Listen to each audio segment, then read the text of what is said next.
Amen. Praise the Lord. God bless you po, beloved Almeida children o beloved sisters, sa pinagpalang papuring awit, pagdadakila sa mga pangalan ng ating pinamahal Kristo Kristo. Amen. Praise the Lord. At sa ating pagpatuloy, narito po tayo ngayon sa dako ng pakikinig ng salita ng ating pinakamahal Panginoon. At ito po dadalhin ng aming beloved ordained preacher, beloved Brother Dilo Di Guzman. Amen. Purihin po ang ating dakilang Diyos, mga minamahal. God bless you, beloved ko, Preacher Brother Eddie Grafani. Amen. Hallelujah. Mga minamahal, tayo po ay dumako, mga kapatid, sa Ebanghelyo, sa ating mahal na Panginoon sa kanyang mga salita, mga kapatid ko. Ngunit bago ang lahat ay dumalangin muna tayo sa ating pinakamamahal na Panginoong Sus. Hingin po natin ang patnubay ng ating mahal na Panginoong Sus, mga minamahal, sa gabing ito. Hallelujah. Dakila't mapagpala po naming Ama, aming Diyos na makapangyarihan sa lahat. Maraming salamat po. Mahal na Panginoon, sa gintong pagkakataon, pinagkalubos sa amin, O Diyos. Amang banal sa mga sandaling ito, aming pong mapakinggan ang iyong mga buhay na salita, O Diyos. Amang banal sa ganang akin, wala akong magagawa. Ikaw ang aking inaasahan, O Diyos, at sa pangunat panalangin. Ang beloved Honorable Pastor Will de Estrada Almeida, dakilang Diyos, sumaamin kanawa sa gabing ito, Amang banal. Gabayan mo po ay balingkod, mahal na Panginoon, O God. Hallelujah. Mahal na Panginoon, mong hadlang sa aming pagkikinig ng salita. Hallelujah. In the name of Jesus we pray. In Jesus' name, we bind the power of darkness, hindrances and belief and doubt, cast out in Jesus' name. Amen. Amen. Praise the Lord. Praise the Lord. Amen. Praise God. Purihin ang dakilang Diyos, mga kapatid ko. Ang pinakamataas pong papuri, luwalhati, pagdakila at pagsamba ay ating pong pinagkakalob sa ating dakilang Diyos na buhay sa gabing ito, mga kapatid. And I give double honor, respect sa ating beloved Honorable Pastor Will de Estrada Almeida, the end-time prophet of our loving God. Ganon din po sa kanyang beloved children, the whole Almeida family. At patuloy po nating inaalaala, mahal ating beloved Honorable Stan Pastor Lina C. Almeida. At sa lahat ng aking mga kamagagawa, sa lahat ng mga mangangaral, mahal ng Jesus Miracle Crusade, hallelujah, sa ating buong bansa. Mga kapatid, sa labas ng ating bansa, magandang gabi po sa lahat, mga minamahal. At kasama ko pa rin ating beloved my co-preacher Brother Eddie Grafani sa ating mga talata sa gabing ito. Mga minamahal, buksan muna natin ang ating unang talatang mababasa dito po sa 2 Corinthians chapter 5 verse 17. Mga minamahal. Amen. English po. Tagalog. English, Tagalog po. Amen. Praise the Lord. Book of 2 Corinthians chapter 5 verse 17. Therefore, if any man be in Christ, he is a new creature. All things are passed away. Behold, all things are become new. Amen. Pangalawang Korinto, Kapitulo 5, versikulo 17. Kaya't kung ang sino man ay nakay Kristo, siya ay bagong nilalang, ang mga dating bagay ay nagsilipas na. Narito, sila ay pawang naging mga bago. Amen. Dakilang Diyos ang magpala sa kanyang salita, mga kapatid. Hallelujah. Ating pong nabasa may mahalang talatang ito na kung saan ay sinasabi po ng talatang ito na kung sino man ang nakipagkaisa sa ating pinakamamahal na Panginoong Kristo ay bagong nilalang, mga minamahal. Lumang bagay, mga makasalanang buhay, mapapawi po ito, papalitan po ng bagong buhay. So ang ating pong pag-aaralan, may mahal, ito pong 5 hindrances to change, mga kapatid. 5 bagay na nakakahadlang sa tao, mga minamahal, para hindi siya magbabago or para, mga minamahal ko, iwasan niyang magbago. Kapatid, 5 hindrances to change. Pag-aralan po natin ito, mga minamahal. Mga kapatid, minsan ay ma-experience po natin, mga minamahal ko, kahit ikaw ay nasa dakilang Diyos na, kahit ikaw ay Kristiyano na, mga minamahal, kung tayo po, mga kapatid, ay nakikita ng ating mga kababayan, ng ating mga kapitbahay, mga minamahal, konting pagkakamali lamang, mga kapatid ko, ang tawag sa atin ay Kristiyano ba yan? Mga minamahal. Kristiyano ba yan? Bakit wala namang pagbabago ang taong yan? Yan po, mga minamahal, ang naririnig natin, mga kapatid. Alam niyo po, mga minamahal, ang totoong Kristiyano ay brand new people inside and out. Amen. Yan po, mga minamahal, ang Kristiyano. Yung siya po ay bagong nilalang na, mga minamahal, hindi lamang po sa puso, kundi maging sa panlabas na anyo. Mga minamahal ko, makikita mo yung kanyang totoong pagbabago. At ang totoong Kristiyano po ay pinananahanan po ng Holy Spirit sa kanyang puso, mga kapatid ko. And the Holy Spirit gives them new life. Amen. Mga minamahal. Yan ang totoong Kristiyano. And they are not the same anymore. Mga minamahal, galing sila sa lusak ng kasalanan, mga kapatid ko, hahanguin sila ng dakilang Diyos at dadalhin po sa bagong buhay, mga kapatid. Yan po ang totoong Kristiyano. Kaya minsan, mga minamahal, ayaw pong maging magbago ng tao, mga kapatid ko, sapagkat hindi po mga minamahal ko alam kung ang ibig sabihin ng Kristiyano. Minsan, mga kapatid ko, sasabihin ng iba ay, bakit magbabago pa ako? Pareho lang naman yan, mga minamahal ko. Yung taong walang na paglilingkod sa Diyos at yung Kristiyano ay pareho lang, mga kapatid. Hindi po pareho. Amen. Hindi po pareho, mga minamahal. Malaki po ang pagkakaiba, Yes, mga kapatid praise the ko. Lord. Amen. Ang tunay na kay Kristo Jesus, bagong nilalang, mga kapatid ko. Kaya sabi ng Colossians chapter 2 verse 6 and 7, as ye have therefore received Christ, Jesus the Lord, so walk ye in Him, rooted and build up in Him, and established in the faith as ye have been taught, abounding therein with thanksgiving. Mga minamahal. Tingnan natin sa Tagalog, beloved. Dito po, Aklat ng Kolosas, Kapitulo 2, versikulo 6 hanggang 7. Kung paano nga na inyong tinanggap si Kristo Jesus na Panginoon, ay magsilakad kayong gayon sa Kanya, at nang naugat at nagtatayo sa Kanya, at matibay ang inyong panampalataya, gaya ng pagkaturo sa inyo na sumasagana sa pagpapasalamat. Amen. Purihin ang dakilang Diyos, mga kapatid ko. Meron totoong pagbabago. Amen. Kaya inaasahan po ng ating mahal na Panginoon, mga minamahal ko, matapos siyang magpahayag sa atin, mga kapatid ko, matapos mo siyang makilala at tanggapin natin siya bilang sariling tagapagligtas, magbabago tayo, mga minamahal ng lubusan. Yan po, mga kapatid ko, ang kapangyarihan po ng Ebanghelyo. Hinahanap po ng dakilang Diyos ang totoong pagbabago sa buhay po natin, mga kapatid. No? Hallelujah. Wala na po tayong dapat hintayin, mga minamahal, para tayo po'y magbago. Ang kailangan po natin, si Kristo, Amen. ang ating Praise dakilang the Lord. Diyos. Amen. Sapagat wala pong ibang pangalan na ibinigay sa silong ng langit, mga minamahal ko, kundi sa pangalan po ng ating pinakamamahal na Panginoong Hesus. Amen. Imagine, mga minamahal ko, ang dakilang Diyos tumatawag sa atin. Siya po ang tumatawag sa atin. Siya po ang lumalapit sa atin, mga kapatid, para baguhin tayo. Amen. Oh, mga minamahal, ang gagawin lamang po natin, mga kapatid ko, i-accept natin. Tanggapin natin siya, mga minamahal. Papasukin natin sa ating mga puso. At mga minamahal, kung iniisip natin, mga kapatid ko, na walang pagbabago, mga minamahal, kahit nasa church tayo, hindi po totoo yun, mga kapatid ko. Ang magbabago sa atin, walang iba kundi yung Holy Spirit na ating tatanggapin. Tingnan nyo ang John chapter 15 verse 16 at yung Jeremiah chapter 31 verse 3. Itong dalawang talatang ito, may mahal, napakaganda. Sabi po ng John chapter 15 verse 16, you do not choose me, sabi ng mahal na Panginoon, but I chose you. Oh? Hindi kayong pumili sa akin, ako ang pumili sa inyo, and appointed you that you should go and bear fruit. Mga mahal. Oh? At sabi ng talatang Jeremiah chapter 33 verse 3, mga minamahal ko, with loving kindness I have drawn you. Oh, sa kagandahang loob ay ako'y lumalapit sa iyo, sabi ng dakilang Diyos. Tingnan niyo sa Tagalog mo yun, mahal. Dito po, Ebanghelyo ni San Juan, Kapitulo 15, versikulo 16. Ako'y hindi ninyong hinirang, ngunit kayo'y hinirang ko, at aking kayong inihalal, upang kayo'y magsiyaon at magsipagbunga, at upang manatili ang inyong bunga, upang ang anumang inyong hingin sa Ama, sa aking pangalan, ay maibigay niya sa inyo. Dito Amen. po, Jeremiah, Kapitulo 31, versikulo 3. Amen. Ang Panginoon ay nagpakita ng una sa akin at nagsasabi, oo, inibig kita na walang hanggang pag-ibig. Right, amen. At ako'y lumalapit sa iyo na may kagandahang loob. Praise Ako'y the Lord. lumalapit sa iyo na may kagandahang loob, mga Amen. kapatid ko. Praise the Lord. Inibig kita ng walang hanggang pag-ibig.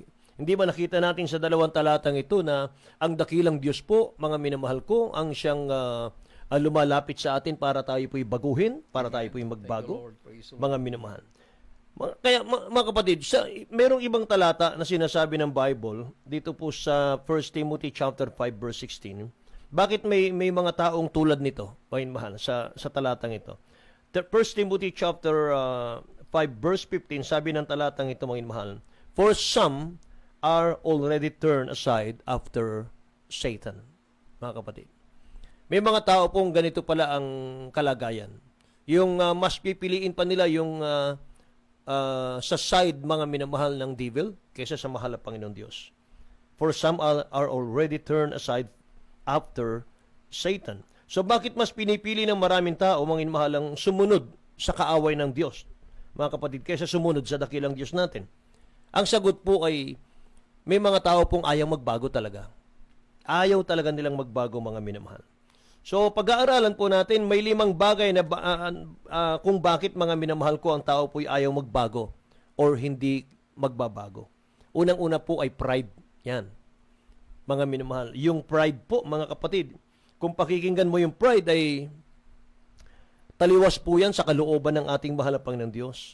Ang gusto po ng pride, mga minamahal ko, ay ayokong magbago. Mga minamahal. Hindi ko kailangang magbago. Yan po ang pride mga kapatid ko. Hindi ko kailangan si Kristo. Hindi ko kailangan ng bagbago. Yan po ang pride. Mga minamahal. Kaya sabi po ng Proverbs 16 verse 18, pride goes before destruction and a haughty spirit before a fall. Mauuna muna yung pagmamataas sa Kristiyano, o sa tao, mga kapatid ko, bago yung pagbagsak. Tingnan nyo. Tagalog. Dito po, Kawikaan 16:18. Ang kapalaluan ay nagpapauna sa kapahamakan at ang pagmamataas na diwa ay sa pagkabuwal. Amen. Ang pagmamataas na diwa ay sa pagkabuwal, mga kapatid. Ang pride daw, mga inmahal, ay patungo po sa kapahamakan. Pride and arrogant, mga inmahal, magkasama lagi yan. Mga kapatid ko, kapag saan po may spirit of pride, nandun po yung spirit of arrogance. Pride is not doing God's way, mga kapatid. Yan. Pero yung humility, mga inmahal, gumagawa yan ang kalooban ng dakilang Diyos. Sabihin ng pride, mga inmahal, wala akong problema, hindi ko kailangan maglingkod sa Diyos. Yan po yung pride. May bahay ako, may pera ako, may kotse ako, may pinag-aralan ako. That is pride. Amen. Laging bukang bibig ng may pride, mga minamahal, yung I am not perfect. Yan. Di ba? Lagi yan mga minamahal ko. I am not perfect. Walang perfecto. Nasa lupa pa tayo. Hindi tayo perfecto, mga minamahal. Sabi ng Bible, mga kapatid, Colossians chapter 1 verse 28, Him we preach, warning every man and teaching every man in all wisdom, that we may present every man perfect in Christ Jesus.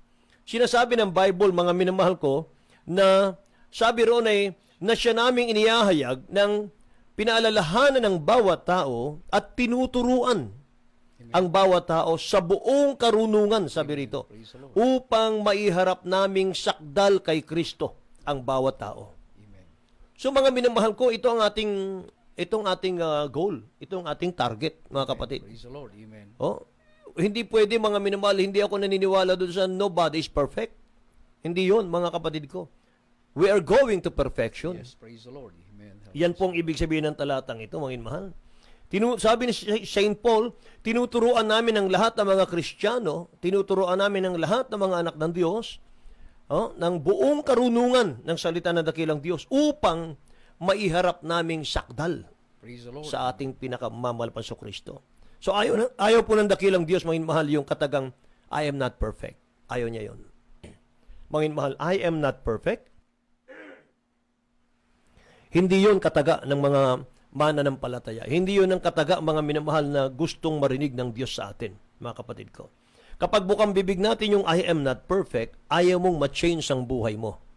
Yan po yun Yung kataga kasing I am not perfect, kataga lamang ng mga taong gustong sumunod sa likod ni Satan. Mga minamahal. Yan ang totoo ron, mga kapatid. Kapag sumunod ka sa dakilang Diyos natin, dapat 100% ang pagsunod. Hindi pwedeng 50%. Ang gusto ng dakilang Diyos mula sa puso, sa gawa at sa katotohanan, yung pagiging Kristiyano po natin. Amen. Kaya kapag pride ang pinairal, maging mahal, walang mali sa akin, okay lang ako. Yan po ang pride So alamin po natin, wala pong ibang makapagbibigay sa iyo ng totoong kapayapaan kundi si Kristo lang. Yes, amen. mga minamahal ko. Tanggapin po natin yung. Praise the Lord. Amen. Oh. Ang taong mayaman lamang sa pananalapi sa lupang ito, pero hindi nakakakilala sa dakilang Diyos, hindi totoong mayaman yan. Hindi totoong mayaman yan. Luke chapter 12, beloved, verse 12, chapter 12, verse 20 and 21 sa Tagalog po. Dito po, Ebanghelyo ni San Lucas, Kapitulo 12, versikulo 20, 21. Datapot sinabi sa kanya ng Diyos, ikaw na haling, hingin sa iyo sa gabing ito ang iyong kaluluwa at ang mga bagay na hinanda mo ay mapakanino kaya. 21 po, gayon ang mga nagpapakayaman sa ganang kanyang sarili at hindi mayaman sa Diyos. Amen. Ayun, mga minamahal. Sabi ng dakilang Diyos sa isang taong mayaman, mga kapatid ko. Sabi kasi nung mayaman, sa sobrang kayamanan niya, mga kapatid, ang sabi niya, may mahal kaluluwa ko, magpahingalay ka, matuwa ka, uminom ka, mga minamahal, magpakasaya ka. At yan po mga minamahal ay ang plano niya sa mahabang panahon, mahabang taon, gagawin niya mga kapatid. Yung mag-relax, mga minamahal, kumain, matulog, mga kapatid. Pero mga minamahal ko, ang sabi ng banal na kasulatan ay, mga minamahal, isang araw, mga kapatid, kinausap siya ng dakilang Diyos. Sabi ng dakilang Diyos, ikaw na haling na lalaki, sa gabing ito, or sa gabing ito, mga minamahal, kukunin ko ang iyong kaluluwa. At ang mga naimbak mo, ang mga inipon mo, mapapasa kanino kaya yan? Kaya sabi ng 21 po, gayon nga ang nagpapakayaman sa ganang kanyang sarili at hindi mayaman sa Diyos. Kaya ang tao pong walang ibang ipinagmamalaki, kundi yung kanyang yaman dito sa lupa, pero wala pong panahong maglingkod sa dakilang Diyos. Ang tawag dyan, mga kapatid ko, mahirap, dukha na may pera. Yan ang tawag dyan. Mga minamahal, may pera ka pero dukha sa spiritual. Hindi naman natin ihaharap sa dakilang Diyos yung pera natin. Amen. Hindi natin ipipresent sa dakilang Diyos yung ating achievement, yung ating mga diploma, mga mahal, yung ating pong mga tagumpay sa lupang ito. Hindi po yan Ang ipipresent po natin, mga kapatid, yung ating mga kaluluwa Amen. Yung ating mga nagawa kay Kristo, mga minamahal, sa ating dakilang Diyos. Kaya kapag may pride, mga minamahal ang tao, wala kang interes magbago. Ayaw mo nang tinuturuan ka, mga minamahal, yan ang pride. Hanggat nariyan ang pride sa puso natin, mga kapatid ko, you will not change. Amen. Pangalawa po, mga minamahal ko, ay fear. Takot. May mga taong takot maglingkod sa dakilang Diyos. Mga taong takot magpatuloy sa paglilingkod sa Diyos. Takot, mga minamahal, na tanggapin ang mahal na Panginoon. Kasi akala nila, mga kapatid, kapag tinanggap mo ang dakilang Diyos, mamamatay na sila Akala nila ganun. Pag tinanggap mo ang mahal na Panginoon, akala nila wala ka ng kalayaan. Hindi po. Pag tinanggap mo ang dakilang Diyos bilang tagapagligtas at pinaglingkuran mo siya, mga minamahal, ang haalisin lang ng dakilang Diyos sa iyo, mga kapatid ko, yung kasalanan. Amen. Praise the Lord. Haalisin ng dakilang Diyos, mga minamahal, yung iyong pag-aalinlangan. Yung takot mo, mga minamahal, no? Yung takot ka, mga kapatid ko, sa bukas. Takot ka, mga minamahal, sa future. Anong magiging kalalabasan ng aking bukas, mga minamahal? Tingnan niyo, mga kapatid ko. Takot sa paglilingkod sa Diyos, iniisip nila, mga mahal, ano ba ang kahihinatnan, ano ba ang dulo ng kanilang paglilingkod, kaya takot. Isaiah 41:10, tingnan nyo. Tagalog po.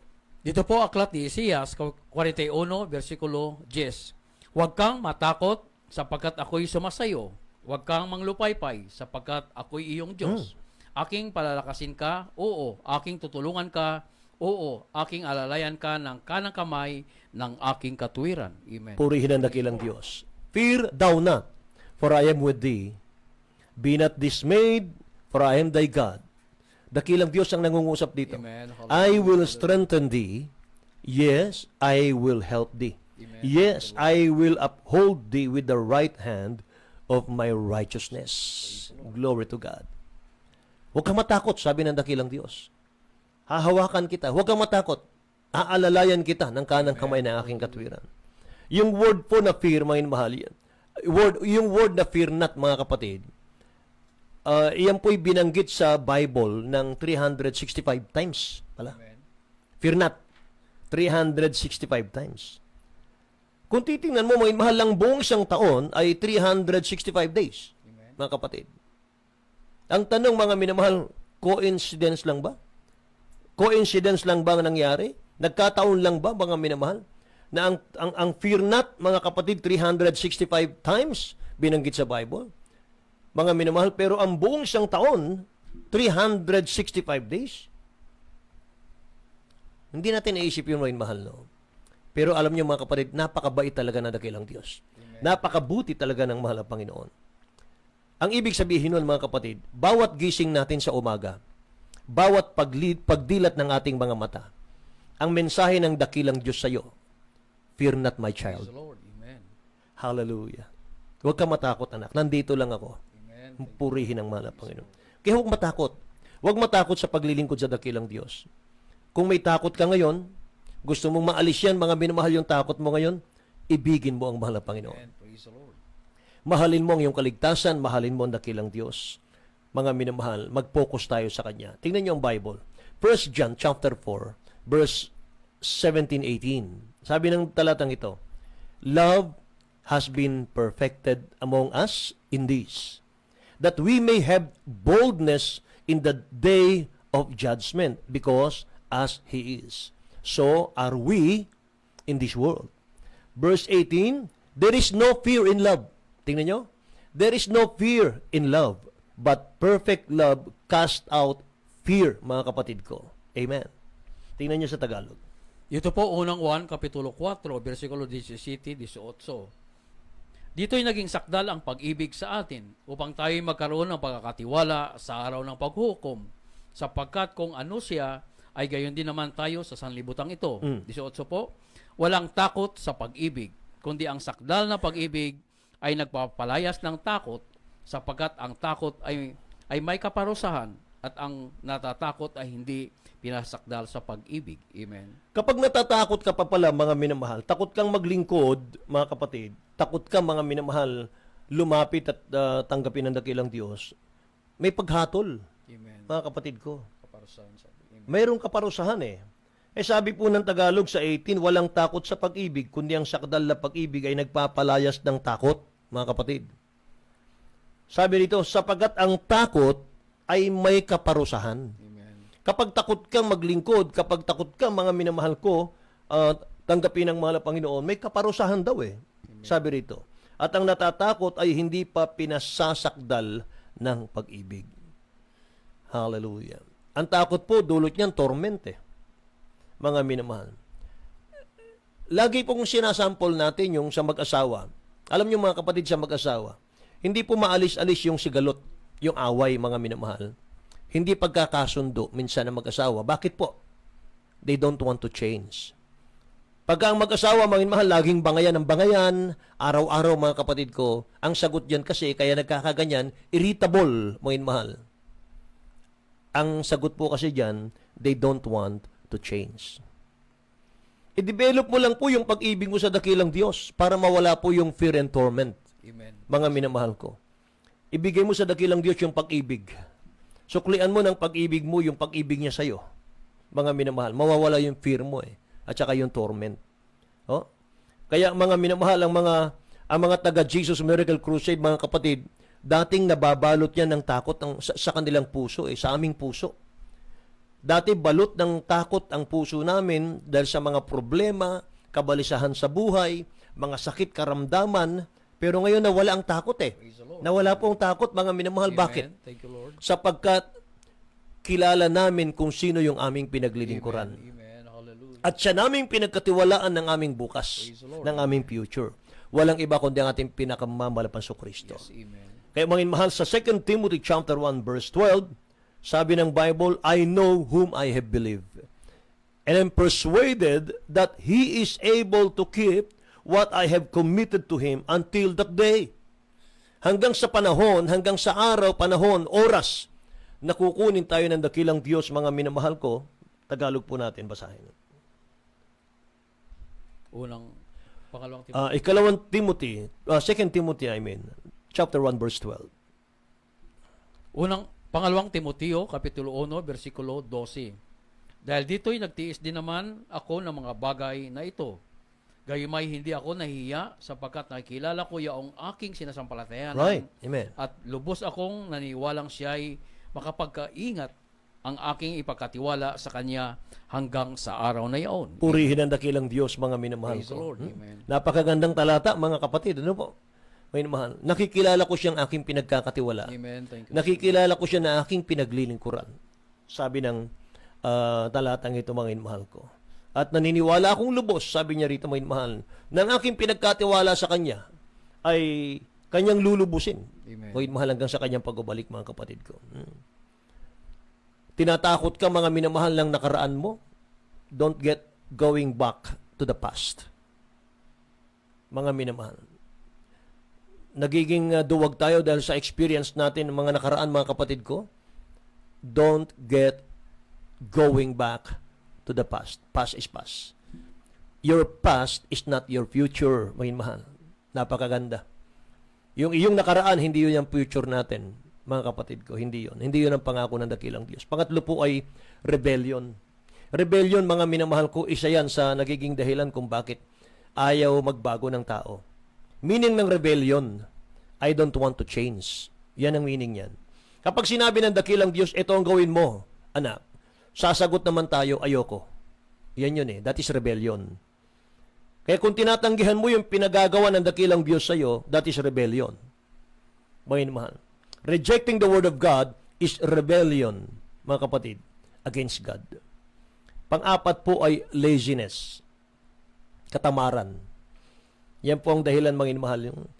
Yung minsan, mga kapatid ko, sasabihin ng mga tao, I'll do it later. Saka na. Saka na yung paglilingkod na yan kasi wala pa naman akong kailangan. Malusog pa tayo, maganda pa ang trabaho natin. Saka na ako maglilingkod, bata pa naman ako. I'll do it later. May mahal. Delikado po yan. Ayan sabi ng Proverbs chapter 6 verse 9 hanggang 11, mga kapatid. Sabi niya rito, hanggang kailan matutulog ka o tamad? Kailan ka babangon sa iyong pagkakatulog? Kaunti pang pagkakatulog, kaunti pang pagkaidlip, kaunti pang paghalukip-kip ng mga kamay upang matulog. Sa gayoy ang iyong karalitaan ay darating na parang magnanakaw at ang iyong kasalatan na parang lalaking may sandata. Tingnan nyo, mga kapatid ko, may resulta kasi, mga minamahal, yung laziness Karukhaan daw. Hindi ka aasenso. At yung delay na pag-obey, mga kapatid, delay obedience is disobedience. Mga minamahal ko. Panglima po, last na po ito, mga kapatid, panglima, ignorant. Not knowing ba? Not knowing. Hindi ko alam dapat palang magbago ang tao. Akala ko, magpabautismo lang, tapos na, babalik na sa kasalanan. May mahal, akala ko ganun lang.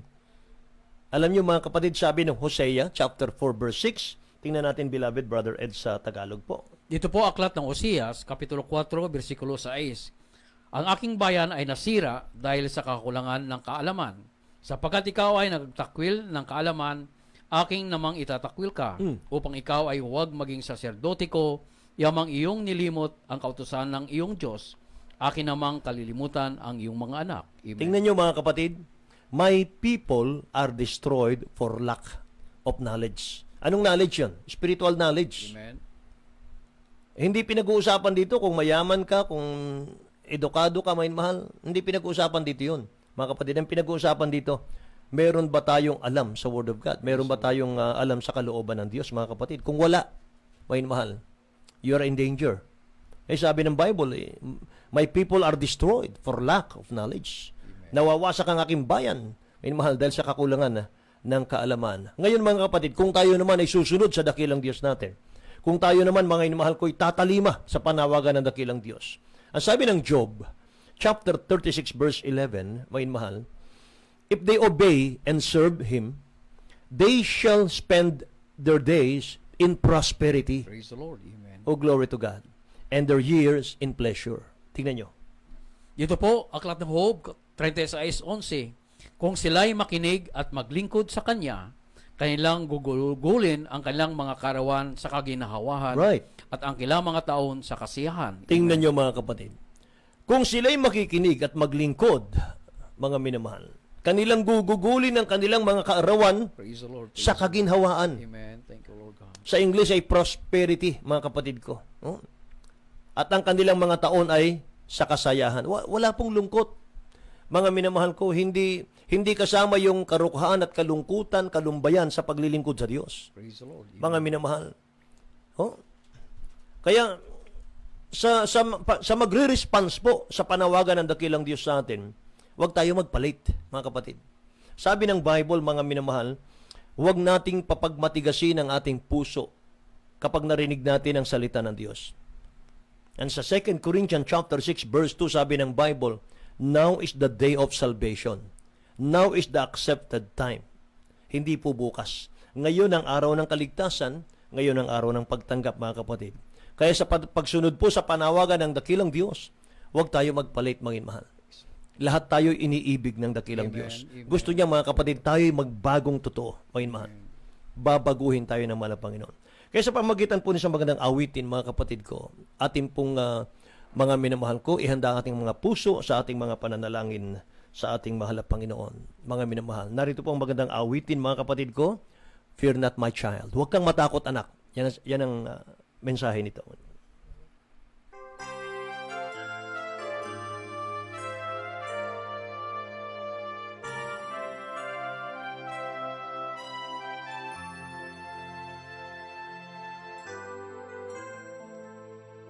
In myself, I failed the Lord, then was afraid to try once more.